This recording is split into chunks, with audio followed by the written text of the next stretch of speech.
in opposition to John Locke's conceptualist position. Now, his point is that language gets thoroughly abused. We tend to think that wherever there is a general term, there must be some real object corresponding to it. We tend to assume that all nouns are names. They name things. So if there are general nouns, they must name general things.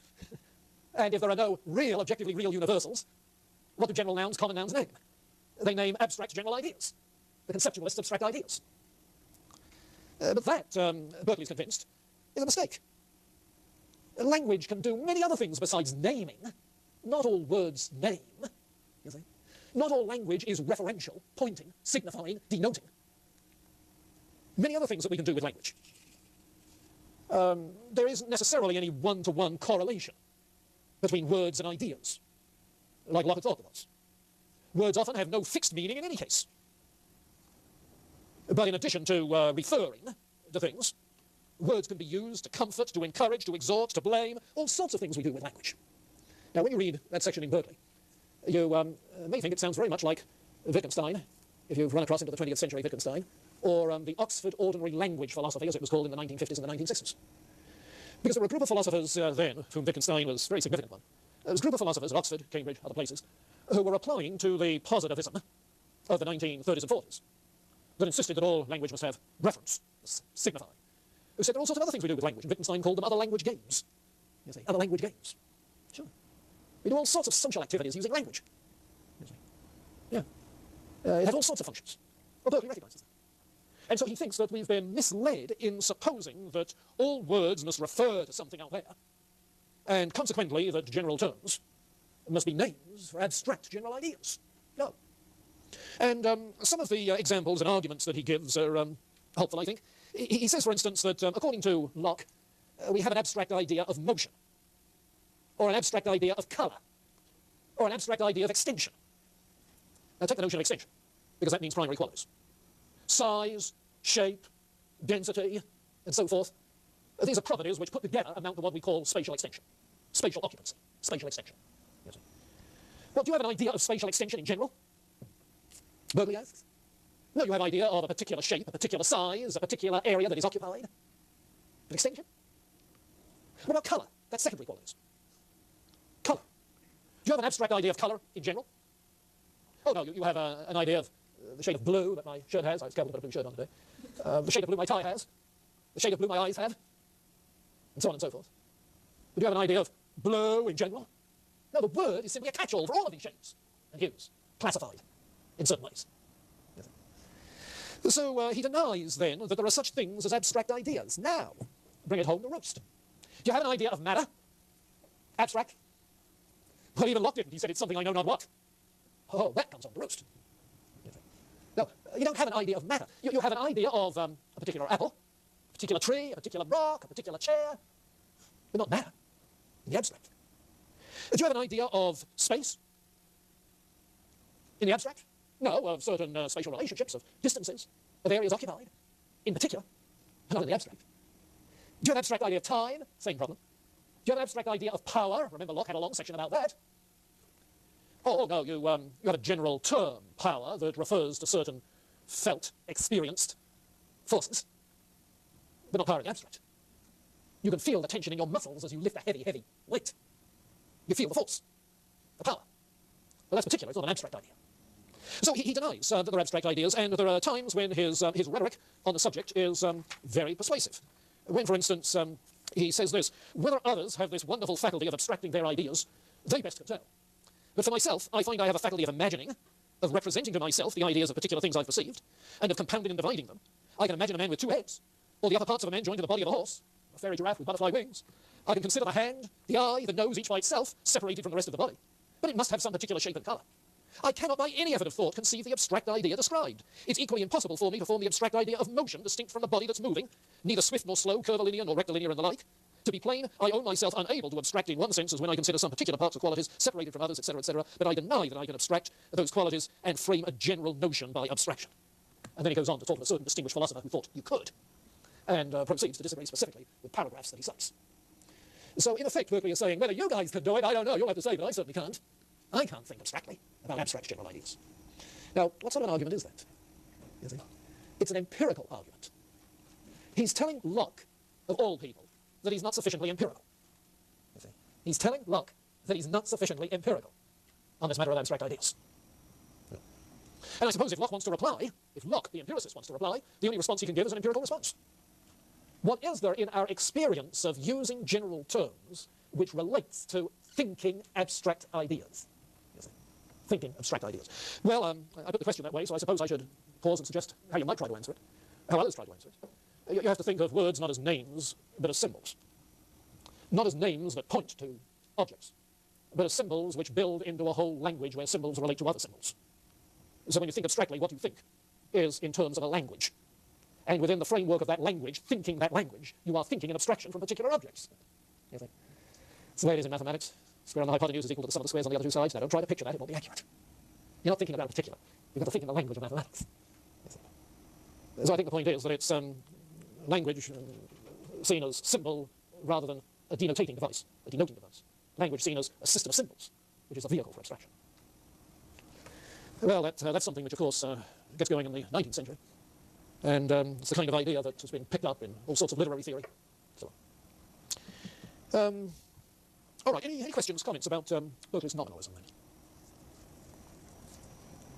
How does the bishop speak of justice and laws and ethics? Mm-hmm. Yeah, I'd rather hold that until we get to his replies to objections. But two things, perhaps. One, he doesn't write a treatise on ethics. If you say he was a bishop, well, bishops don't always write treatises on ethics, they preach. So perhaps the question is, how did he preach? How did he counsel? How does a nominalist do ethics? You see, that's the question, isn't it? Okay. Well, go back to William of Ockham. What did he do about ethics? Go back to Thomas Hobbes. What did he do about ethics? Go back to Luther, who was a nominalist. What did he do about ethics? And there's a twofold formula that you find running through that whole nominalist tradition, and on into some conceptualists. Calvin as well. Right reason and the word of God. What's right reason? You see, right reason is thinking in terms of consequences. You see. A breakdown of the medieval synthesis with its metaphysically grounded ethic, its natural law ethics. That's why the breakdown of that medieval synthesis bred utilitarianism, consequentialist ethics. And the word of God, yes, divine command too. So justice is what God says. And my guess is, though I don't have any place in Berkeley that says that he's tuned in enough to the nominalist tradition, you see, which is very, very real, very powerful in the 17th and 18th century, that he would follow along in that tradition. Yeah.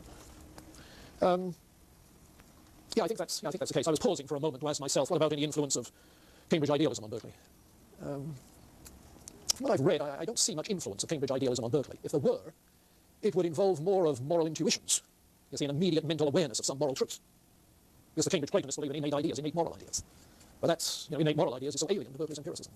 I don't see that.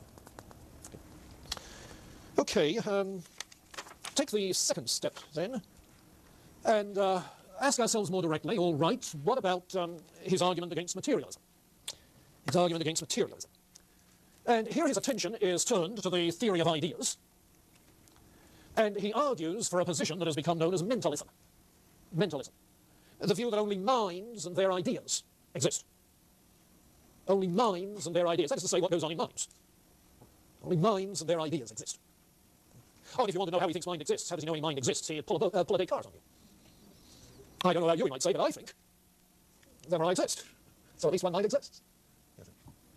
But why only minds and their ideas? Where's his argument for that? What's his argument related to the theory of ideas? Well, basically, you see, his argument is that if ideas are indeed the initial stuff out of which knowledge is composed, sure, simple ideas, compound ideas, related to each other with affirmations or denials, that's the stuff of which knowledge is composed. If that's the case, and if ideas are mental things, then if the cause must be like the effect, then ideas must have mental causes. So the ideas that flood through my mind must be caused either by my mind or by other mind or minds. Like cause, like effect. Now, right away you see that he has realized the awfully difficult problem Descartes had posed for himself with his mind-body dualism and causal interaction. Yeah, how can bodily changes produce mental changes? How can physical stimuli to the senses producing brain processes cause changes in that immaterial soul? What's the causal connection? And by Berkeley's time, nobody took pineal glands seriously. But moreover, there was a tradition which had developed in Europe known as occasionalism, one representative of which, Malebranche, Frenchman, was himself a metaphysical idealist. Now, occasionalism is the view that there is no direct causal connection between mind and body. But rather, when something physical happens to me, that is the occasion on which God causes a corresponding mental state to occur. And when in my mind I decide to do something, that's simply the occasion on which God causes the physical action to occur. That's a somewhat attractive sort of position if you're groping for some causal explanation. And pineal glands don't do it. And Berkeley seems to be somewhat influenced by that, although obviously his position is somewhat different. But the idea that God is the causal agent. You see, the thing that the occasionalists were trying to do, trying to protect, was a certain strong Calvinist view. That when we say God is almighty, all-powerful, we mean that he has all the power there is, and nobody else has any causal power. Nothing else. Oh. You see. And that's why pineal glands don't work. Nothing physical has any causal power. Now, that was the occasionalist attempt to avoid the implications of mechanistic science, in which natural causal powers sufficiently explain all of nature's processes. Matter, this inert, slimy stuff, doesn't have any causal power. God is the one who has power. He's all power. So, somewhat analogously to that, Berkeley is going to say that it's God that is the cause. But in order to get to that, he has to deal more closely with John Locke's theory of ideas. And you'll find that he's working with, I think, at least three arguments in this section that runs from 247 to 254 in the Ontology. Three arguments. One is that unperceived things, some things I know not what, unperceived things, unknown, like Locke's unknown substratum. So talk of unknown things has no reference, no point of reference, doesn't refer to anything. So when you're talking of matter, that substratum that supposedly has primary qualities, the language has no empirical meaning. If it's unknown, it's unknown. And you're not referring to anything when you talk about it. Now, the same for that matter is true of force, of space, of time, of argument. The second is the cause-effect, like cause, like effect. But the third argument, a little more subtle, has to do with Locke's doctrine of primary and secondary qualities. Primary and secondary qualities. You see, the thing which bothers Berkeley about it, where Locke is not sufficiently empirical, is that Locke seems to speak of primary and secondary qualities as if in our mind we can separate them and think of them separately. As if you can think of a primary quality without a secondary quality, and a secondary quality without a primary quality. Whereas in actual experience, common sense experience, Berkeley is always appealing to common sense. In common sense experience, I never perceive colour that is not spatially extended. Even a small blob of blue must have extension. And if a spatial extension were to be perceived at all, it would have to have colour. Something at least which enables me to see it. Not just empty extension. What's empty extension? Empty space. What's that? Nothing. Nothing empirical. So if you never have primary qualities without secondary qualities, or secondary qualities without primary qualities, where does that lead us?